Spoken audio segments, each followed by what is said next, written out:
Hello students, so welcome to text book super coaching banking channel. So आज के session में हम आपसे ना ही किसी टॉपिक के बारे में डिस्कस करने वाले हैं, ना ही किसी एग्जाम के बारे में डिस्कस करेंगे और ना किसी अपडेट के बारे में डिस्कस करेंगे। आज के सेशन में हम आपसे डिस्कस करने वाले हैं आपके ही पूछे गए क्वेश्चंस के बारे में। जब से एसबीआई का एडमिट कार्ड आउट हुआ है, आप लोगों के इतने डाउट्स आ रहे हैं कि हर एक डाउट को अलग अलग कर पाना इज नॉट पॉसिबल। तो मैंने सोचा आप सबके डाउट को एक ही सेशन में एक साथ क्लियर कर देते हैं, सो दैट किसी को भी कोई कंफ्यूजन ना रह जाए। तो चलिए फटाफट से स्टार्ट करते हैं हमारा सेशन विदाउट एनी डिले, जिसमें आपके ही सवालों के जवाब हम देने वाले हैं। ओके, सो देखते हैं। यहाँ पर बहुत सारे स्टूडेंट्स का आपको कमेंट दिख रहा है, ठीक है। सबसे पहला यहाँ पर जो कमेंट है बहुत ध्यान से देखिएगा। एडमिट कार्ड डाउनलोड नहीं हो रहा है, प्लीज बताएं ना कैसे डाउनलोड करना है। इसको मैंने पता नहीं कितनी बार बताया है, इस पर अलग से एक सेशन भी किया है, शॉर्ट वीडियो भी बनाया था, बट आई थिंक आप लोगों ने देखा नहीं है। मैं एक बार फिर से आपको प्रोसेस समझा देती हूँ। जब आप एसबीआई के ऑफिशियल वेबसाइट पर विजिट करेंगे, एडमिट कार्ड के लिंक पर क्लिक करेंगे, तो ये पेज ओपन होकर आएगा, ठीक है। आपको डेटा यहीं पर एंटर करना है। तो सबसे पहले यहाँ पर इंग्लिश या हिंदी जो भी लैंग्वेज सिलेक्ट करना है वो लैंग्वेज सिलेक्ट कर लेना है। अपने रजिस्ट्रेशन नंबर को यहाँ पर एंटर करना है। यहाँ पर अपने डेट ऑफ बर्थ को, है ना, एज अ पासवर्ड एंटर करना है। जैसे मान लीजिए फॉर एग्जांपल, मुझे लग रहा है कि आप लोग मिस्टेक यहीं पर कर रहे हैं। जैसे मान लीजिए किसी का डेट ऑफ बर्थ 26 जनवरी 1997 है, ठीक है, मान लेते हैं। तो यहाँ पर आपका जो पासवर्ड होगा वो होगा 26, ठीक है, -01-97। यहाँ पर लिखा हुआ है डीडी का मतलब डेट, देन डैश है, देन मंथ है, देन डैश है एंड देन ईयर है। आपको ऐसे ही यहाँ पर एंटर करना है, मतलब 26-01-97। आप ऐसे एंटर करके देखिए, ये आपका हो जाएगा, ठीक है। एंड देन यहाँ पर जो भी कोड होगा वो यहाँ पर लिख के लॉगिन कर देना है, आपका एडमिट कार्ड ओपन हो जाएगा। बहुत ही सिंपल सा प्रोसेस है, एग्जैक्ट ऐसे ही आपको एडमिट कार्ड डाउनलोड करना है, ठीक है। चलिए, मैंने चंडीगढ़ से एग्जाम भरा था, बट मुझे नोएडा एग्जाम सेंटर दे दिया। क्या ये पॉसिबल है? देखिए, एग्जाम सेंटर आपको जो भी मिला है वो चेंज नहीं होगा, तो इट्स बेटर कि आप पहले से अरेंजमेंट कर लें और एग्जाम जाकर दे दें, ठीक है। क्योंकि अगर हम कुछ हिस्टोरिकल रिकॉर्ड को देखें अभी तक जो भी है, तो एग्जामिनेशन सेंटर कभी चेंज नहीं हुआ है। और जब हम फॉर्म फिलअप करते हैं उसमें भी मेंशन होता है कि आपका जो सेंटर है वो चेंज नहीं होगा। तो इट्स बेटर कि आप पहले से अरेंजमेंट कर लें कि आपका एग्जाम कितने बजे है और आपको उसके अकॉर्डिंग वहां पर पहुंचना है, ठीक है। डीओ भी गलत फिल हो गई है फॉर्म में, तो क्या एग्जाम देने नहीं देंगे? देखिए, ये मिस्टेक तो है, क्योंकि जब आप आईडी प्रूफ लेकर जाएंगे तो वहां पर आपका डेट ऑफ बर्थ अलग होगा और आपके एडमिट कार्ड में जो भी है उसमें डेट ऑफ बर्थ अलग होगा, ठीक है। तो ये प्रॉब्लम तो क्रिएट करेगा, लेकिन इसका सॉल्यूशन है कि आप एफिडेविट बनवा लेना। अगर कोई और एग्जाम होता तो शायद हम कहते कि चलो ठीक है रहने दो, लेकिन ये एसबीआई है और कुछ कुछ सेंटर्स ऐसे होते हैं जो इन सब चीजों को बहुत कंसीडर करते हैं। तो अगर आपने कोई भी ऐसी मिस्टेक की है, एफिडेविट बनवा लीजिए। अगर नीड होगी तो उनको एफिडेविट दिखा देना कि हाँ गलती से हो गया था, ये मेरा एफिडेविट है, ठीक है। आधार कार्ड पर फोटो थोड़ी पुरानी है एंड फॉर्म फिलअप करते हुए फोटो अलग है, चलेगा क्या?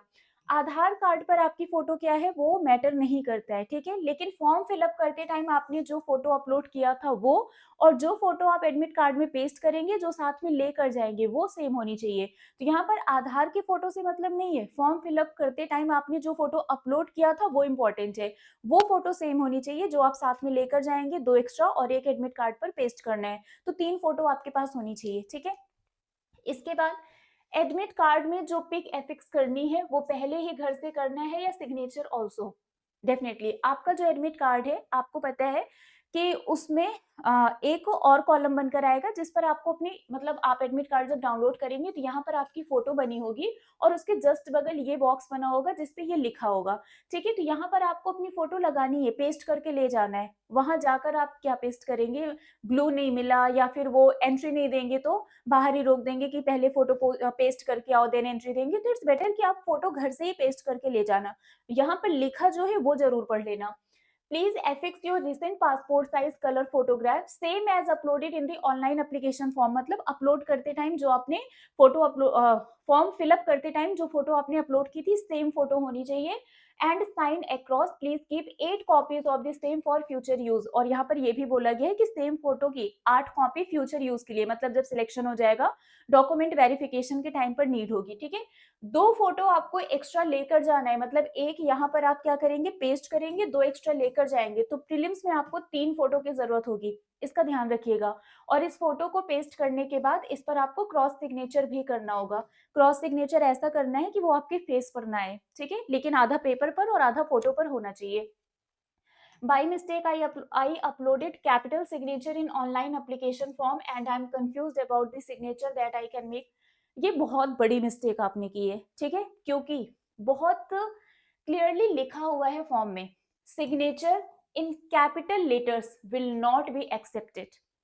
बहुत क्लियरली यहाँ पर लिखा गया है कि जो आपने सिग्नेचर, अगर कोई भी कैपिटल लेटर में सिग्नेचर करता है तो वो आपका एक्सेप्ट नहीं किया जाएगा and your signature should tally with the signature uploaded, और जो सिग्नेचर आपने अपलोड किया है उससे सिग्नेचर मैच भी होना चाहिए। तो क्योंकि आपने ये बहुत बड़ी मिस्टेक की है, अगर आप कैपिटल लेटर में साइन करते भी हैं तो वो एक्सेप्ट नहीं होगा, ठीक है। तो इसका सॉल्यूशन यही है कि जो रनिंग राइटिंग में सिग्नेचर होता है वही करना, ठीक है। और वहां पर एक बार जो भी इन्विजिलेटर है उनसे बोल दे, पूछ लेना, कंफर्म कर लेना, ठीक है, क्योंकि कभी कभी क्या होता है कि वो फिर आपको प्रॉब्लम क्रिएट कर सकते हैं कि आपका साइन मैच नहीं हो रहा है। तो उनको आप बता देना कि ये गलती से हो गया है अपलोड और इसका सॉल्यूशन मैंने रखा है, मैंने एफिडेविट बनवाया है, आप एफिडेविट बनवा के रख लेना, ठीक है। उनसे बोलना कि मैंने बनवा के रखा हुआ है, ले भी जाना साथ में, है ना, हो सकता है जरूरत पड़ जाए तो आप साथ में लेके भी जाना कि डॉक्यूमेंट वेरिफिकेशन के टाइम पर ये प्रॉब्लम ना क्रिएट करे, इसलिए मैंने एफिडेविट बनवाया हुआ है। तो बाकी वहां पर वो सॉल्यूशन बता देंगे कि ऐसे ही करना है या फिर रनिंग में करना है। वैसे आप कैपिटल लेटर में सिग्नेचर मत करना, अदरवाइज फॉर्म आपका मतलब आपका एग्जाम में भी हो सकता है कि आगे वो डीबी के टाइम पर रिजेक्ट भी कर सकते हैं, क्योंकि बहुत क्लियरली मेंशन किया गया है फॉर्म में, जब नोटिफिकेशन आया था उसमें भी मेंशन किया गया था कि कैपिटल लेटर में सिग्नेचर आपका एक्सेप्ट नहीं किया जाएगा। तो ये बहुत बड़ी मिस्टेक आपने की है, बट वही है, एफिडेविट बनवा लीजिए, ठीक है। एग्जाम में रिपोर्टिंग टाइम 10:30 का है। एग्जाम स्टार्ट कितने बजे होगा? देखिए, जो भी आपका रिपोर्टिंग टाइम है उसके 1 घंटे बाद आपका एग्जाम स्टार्ट होगा, मतलब 10:30 AM अगर आपका एग्जाम रिपोर्टिंग टाइम है तो 11:30 पर आपका एग्जाम स्टार्ट होगा, ठीक है। लेकिन आपको इस रिपोर्टिंग टाइम के 15 मिनट पहले एग्जामिनेशन सेंटर पर पहुंच जाना है, अदरवाइज आपको एंट्री नहीं मिलेगी, ठीक है। यहाँ पर लिखा हुआ है ये, you must report at the examination venue 15 minute before the reporting time. तो रिपोर्टिंग टाइम के 15 मिनट पहले आपको वहां पर पहुंच जाना है। Latecomers will not be allowed to take the test. अगर आप लेट जाते हैं तो आपको वहां पर एंट्री नहीं मिलेगी, ठीक है। चलिए, एडमिट कार्ड के सारे पेजेस प्रिंट करने हैं? बिल्कुल नहीं, आपको सारे पेजेस नहीं प्रिंट करने। जो पहला पेज है जिसमें आपको ये और ये, है ना, ये पहला पेज है, दोनों मिला के मैंने क्रॉप करके 2 पार्ट में लगाया। ये जो पहला पेज है उसमें ये सारी चीजें आनी चाहिए, बस यही पेज लेकर जाना है। जो लास्ट में आपके 2 इंस्ट्रक्शन वाले पेज हैं उसका प्रिंट आउट नहीं ले जाना है, तो बस मेन आपका ये है, ठीक है, आपको यही पेज लेकर जाना है। सिग्नेचर कब करें? हॉल पहुंचने से पहले या उन लोग के सामने? सामने ही करना है। यहाँ पर क्लियरली लिखा हुआ है to be signed in the presence of the invigilator at the time of examination. तो यहाँ पर जो कैंडिडेट्स सिग्नेचर है ये पहले से करके नहीं जाना है, वहां पर करना है, ठीक है। एग्जाम कौन कौन सी लैंग्वेज पर होगी? बाइलिंगुअल होगा, एक आपका इंग्लिश कॉमन होगा, उसके अलावा आपका ऑप्शनल होगा। फोटो पेस्ट कंप्यूटर में करना होगा या पेपर में? बेटा कंप्यूटर पर फोटो कैसे पेस्ट करेंगे? ऑब्वियस सी बात है, आपका जो एडमिट कार्ड है ना, ये आपके एडमिट कार्ड में यहाँ पर आपकी फोटो बनी है और यहाँ पर आपको फोटो पेस्ट करना है, तो एडमिट कार्ड पर फोटो पेस्ट करना है। कंप्यूटर में कैसे पेस्ट करेंगे? शूज अलाउड है या नहीं? बिल्कुल नहीं, है ना, शूज बिल्कुल भी अलाउड नहीं है। अभी मैं आपको बताती हूँ। फॉर्म में डीओबी गलत फिल हो गई है, अभी बता दिया था इसका सॉल्यूशन। रफ शीट पर पहले से नोट डाउन करना अलाउड है क्या? नहीं। अगर उन्होंने देख लिया कि आपने कुछ लिखा है तो वो आपसे आपका रफ शीट वापस ले लेंगे और आपको नया दे देंगे। तो जब तक एग्जाम स्टार्ट नहीं हो जाता है, रफ शीट पर आपके roll number, registration number, password और आपका सिस्टम नंबर, इसके अलावा कुछ भी लिखना अलाउड नहीं होता है, तो बाकी कुछ मत लिखना।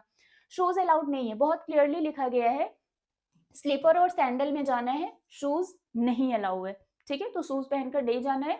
ये जो ड्रेस कोड लिखा है इसको एक बार पढ़ लेना, एडमिट कार्ड में लिखा हुआ है, light cloth which can not be use for hiding any instrument और communication devices, half sleeve but not having big buttons or badge brooch which could be used to hide the communication device, bluetooth camera etc, ठीक है।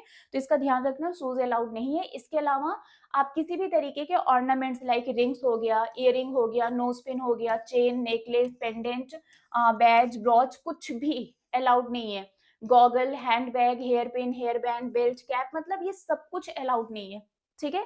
तो ऐसी कोई भी चीज आप लेकर मत जाना, कैरी मत करना जो वहां पर आपके एंट्री को रोक दे, ठीक है। आई रियली होप सो कि आपके हर एक सवाल का जवाब मिल गया होगा। बाकी आप लोगों के सिलेक्शन के लिए टेक्स्ट बुक लेकर आया है सिलेक्शन का कमिटमेंट सेल। कोई भी कोर्स अगर इस टाइम आप परचेज़ करते हैं, तो 33% एक्स्ट्रा वैलिडिटी के साथ अप टू 90% तक का डिस्काउंट मिल जाएगा।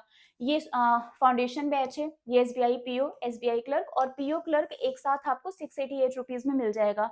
बट अलग-अलग परचेज़ करने से बेटर है सुपर पैक परचेज़ कर लीजिए, सिर्फ 1246 रुपीज़ में मिल जाएगा। डिस्काउंट के लिए आप मेरा कूपन कोड यूज़ कर सकते हैं प्रिया टी। इस कोड को आप यूज़ करेंगे तो आपको डिस्काउंट मिल जाएगा।